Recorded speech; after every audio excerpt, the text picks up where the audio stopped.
শিৱসাগৰৰ ভটিয়াপাৰৰ ৰূপহীমুখ ৩৭ নং ৰাষ্ট্ৰীয় ঘাইপথত আজি এক ভয়ংকৰ পথ দুৰ্ঘটনা সংঘটিত হয় কাহিলীপুৱাতে। আৰু এই পথ দুৰ্ঘটনাটোত শিৱসাগৰৰ বেতবাৰীৰ নিবাসী বিপুল হাতীমূৰীয়া এজন ব্যক্তি থিতাতে নিহত হোৱাৰ উপৰিও আন দুগৰাকী ব্যক্তি গুৰুতৰভাৱে আহত হয়।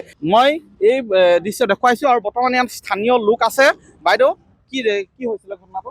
আমি পুৱাৰ মৰ্ণিং ৱাক কৰিবলৈ আহোঁতে দেখা পালোঁ যে এখন ৰানিং ট্ৰাক আছিলে, ডাম্পাৰ গাড়ী। তেখেতসকলে বাৰু নিজৰ লাইনতে আহি আছিলে। আমাৰ গুৱাহাটী ছাইডৰ পৰা অহা এখন কাৰে আহি মানে খুব সোনকালে খুব স্পীডত অহা হৈছিলে গাড়ীখন। আহি লৈ ডাম্পাৰ আৰু গাড়ীখনৰ মাজত এটা ডাঙৰ সংঘৰ্ষ হয়। আৰু সংঘৰ্ষ হওঁতে আমি গম পাইছিলোঁ যে কি মানুহজন আৰু তাৰ লগত 2 বছৰীয়া এটা শিশু আছিলে আৰু লগত মানুহগৰাকী হাতত দুখ পাইছে আৰু মানুহজন থিতাতে মৃত্যু হৈছে।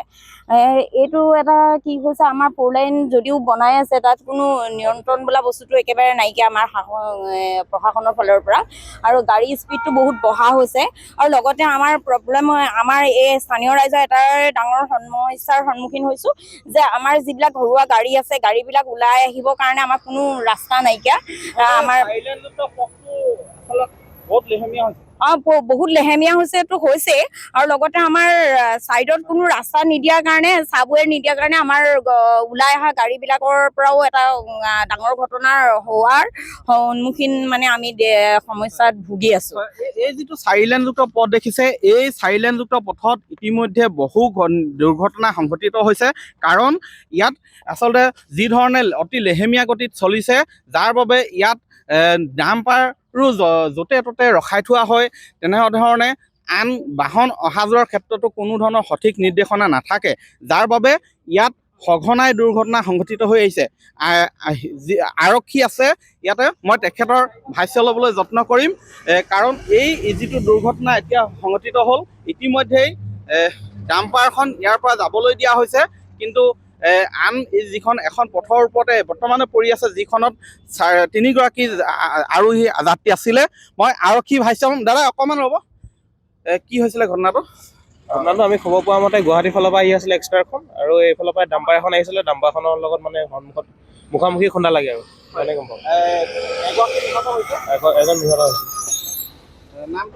তেওঁৰ নাম বিপুল হাতীমূৰীয়া, ঘৰ বেতবাৰী। হয়, আৰক্ষীয়ে ইতিমধ্যেই বাকী কেইজনক ইয়াত বাকী দুগৰাকী আহত দুগৰাকীক শিৱসাগৰ অসামৰিক চিকিৎসালয়লৈ তেওঁলোক প্ৰেৰণ কৰিছে।